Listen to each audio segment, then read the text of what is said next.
talking about the boy in the box. February 25th, 1957, in the Fox Chase area of Philadelphia, Pennsylvania, a young boy who was approximately 4 to 6 years old was found stuffed in a cardboard box and dumped in an area that is not well traveled, and it's an area that a lot of trash and debris and things of that nature are left on the side of the road, basically. The boy was naked and wrapped in a blanket and tucked into the box. Now, the sad thing about this, I mean, other than the fact that, this little boy was just found dead on the side of the road, is that this wasn't the first time that this child had been seen in this condition. The guy that eventually reported him to the police, his name was Frederick, and I'm probably going to mispronounce this last name, but Bonosis. And he had actually found the boy the day before and didn't report it to the police because he didn't want to get in trouble for being in that area. I think he was hunting and it was out of season, or that was private property or something, and he didn't want to get in trouble, so he didn't report it.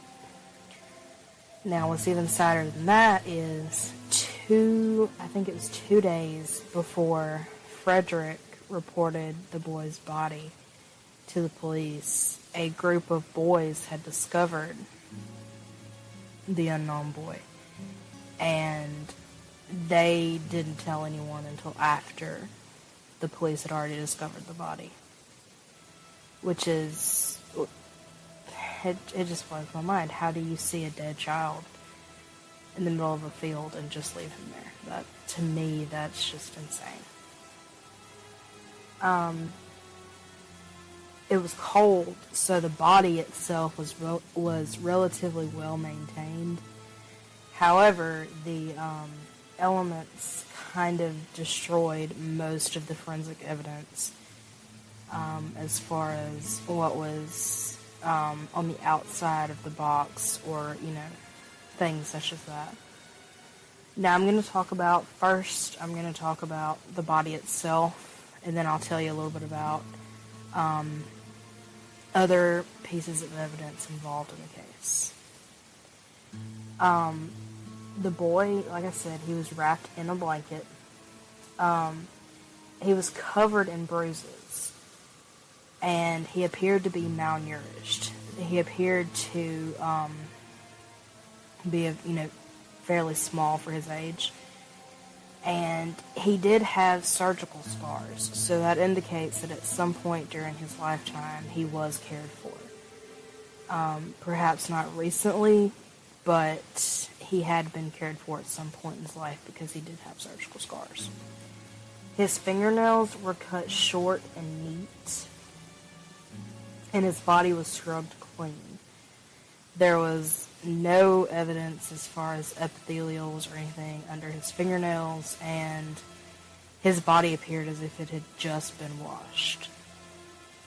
His hair, which was a lighter shade of brown or a darker blonde, had been cut and was stuck to his body, leaving the coroner to believe that it was cut while he was wet, possibly post-mortem. And you could tell that it wasn't a haircut that you would, go get a professional to do, or that even you would take time to do at home. It was hastily cut, it was uneven, it wasn't smooth at all, it was just, it looked like it was a necessity more than it was a luxury. He had not eaten for 2 to 3 hours before his death, but it appeared that he had vomited right before he died.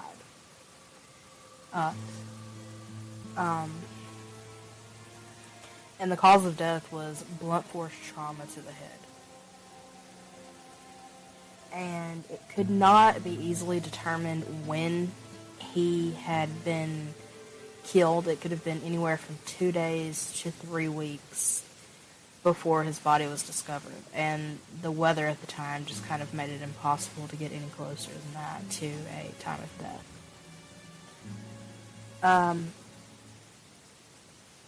So it appeared, to the police at the time, that the boy had in some manner been cared for when he was put into the box, because the person took time to wrap him up and place him in the box. But obviously, if this child was malnourished and covered in bruises, then he didn't live an easy life. So the two biggest pieces of evidence in this case were the box and the blanket. Now the box was a bassinet box from JCPenney, and they tracked these bassinets down. There ended up being 12 in the area, and unfortunately they could never find the owner. There wasn't anything to suggest that whoever dumped the boy's body didn't just pick it up off the side of the road and put the boy in it. So while it seemed like it could have led somewhere, it did not. And the other thing was the blanket, which was a low-quality fleece blanket that had two manufacturers, that could have come from one of two manufacturers, either one from Quebec, Canada, or from North Carolina. And unfortunately, it was sold at so many locations that there was just no way to accurately tell where it was from. So it was also a dead end, which is sad, because these are, obviously the two biggest parts of your case, because they're literally found with the boy. Later on, his hat and possibly another clothing item were found, but again, they didn't lead anywhere either. The media had a field day with this case, obviously. They dubbed the boy America's Unknown Child, and that's kind of what he's known as today still. And they ran wild with the story. They had him in every newspaper. They had him just all over town, looking for evidence or looking for someone to come forward and say, yes, I know who this child is. Because, as most investigators will tell you, finding out who your victim is the first step in finding out who your killer is. And unfortunately, despite the fact that they, tried to humanize the boy as much as possible by dressing him up and posing him in a chair, trying to make him look like, he was still alive, and trying to portray that to the public to hopefully garner an identification, there was just nobody knew who he was. Nobody still knows who he is. And if they did, they weren't talking, and they still aren't talking. Which is sad, because it's this child that's very young, just started out in life, and it seems as if, no one cares for him. And that's just always heartbreaking. There aren't really suspects in the case, because again, we don't know who the child is, so we don't know where to start. Martha said that her mother sexually abused her, and that's why she bought the boy. And said that her mother was giving the boy a bath one night. He got sick, and her mother slammed him into the floor and killed him because he had gotten sick in her presence. And that they had taken Jonathan, quote unquote, and dumped him somewhere in the woods on the side of the road. Now, to me, this is a pretty strong theory, because if you look at all of the story that Martha told, certainly some parts of it could have been found in the media, such as, how old the boy was, where he was dumped, things of that sort. But there are other things that she couldn't have possibly have known. And if you think about it, a lot of this adds up, such as the fact that he was malnourished. And if the mother had bought Jonathan simply to abuse him, then odds are she wasn't taking very good care of him. And that could, definitely explain why he was malnourished. It was also suggested that he had been sick shortly before his death. Okay, well, Martha said that he got sick, and that's what sparked her mother into abusing him. Says that, the medical examiner said that he had had a bath shortly before his death. Okay, well, Martha says that Jonathan was killed in the bathroom because he got sick while taking a bath. The medical examiner said that his cause of death was head trauma. Martha said that her mother slammed him into the ground, which could certainly have caused blunt force trauma to the head.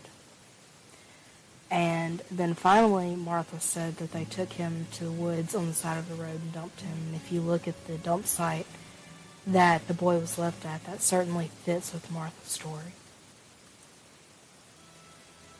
And so while, it's not 100% certain that this is what happened, this is who this boy was, it's certainly an interesting theory, and it's certainly something that I think definitely has facts to kind of back up what she's saying.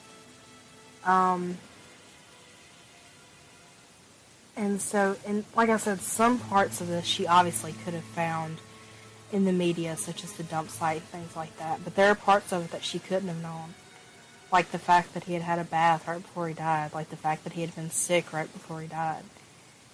And so to me, it's just a stretch to think that she could make all of that up.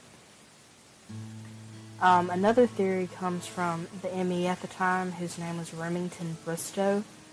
And I'll go ahead and forewarn you, Bristow became a little bit obsessed with the boy in the box. He seemingly just kind of went crazy over the case and kind of dedicated the rest of his life to solving it. And he even hired a psychic. And that's where this theory comes from. The psychic told Bristow that the boy had lived in a mansion that had been turned into a foster home and had died accidentally. And so Bristow kept this in mind, and he began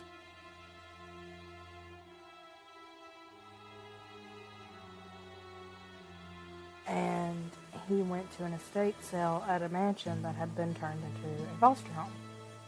And at this estate sale, he saw a bassinet, which was supposedly just like the one that would have come out of the box from JCPenney that the boy was found in. Now, he did research into the family that owned this house before it became a foster home, and he found out that there was, in fact, an illegitimate child of the homeowner's daughter who had died.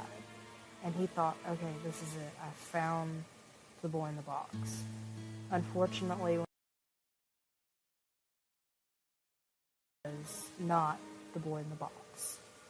He was accounted for, and there was no possibility of him being the boy in the box. So that theory kind of went out the window, unfortunately.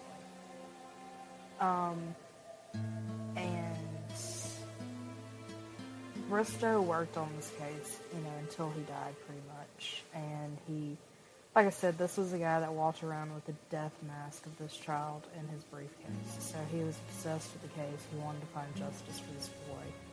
And unfortunately, he was never able to do that. Now, the last theory that I'm going to talk about is a little out there, but it still seems to be a pretty popular theory. And that's the theory that comes from Frank Bender, who is a forensic artist at the time. And he believes that the boy was not recognizable to anyone because the boy was in fact raised as a little girl. And he claims that when he saw the boy, that he had eyebrows that were framed like you would pluck a girl's eyebrows. And his theory was that the hair had been cut because it had been worn long like a little girl of the time would wear. But it's certainly a theory that a lot of people believe, and there would have been a lot more hair found on his body, in my opinion. Kind of the three most popular theories. There are more out there, but I'd be here all day if I were to discuss them all. And this is probably already going to be a long episode because I have had to record this thing 4 times because my computer just kind of didn't want to go with the flow this week. But there is kind of a bittersweet ending to the story, and that is the fact that since no one came forward to claim the boy, the Philadelphia detectives paid for him to be buried. And then when he was exhumed in 1998 for further testing, a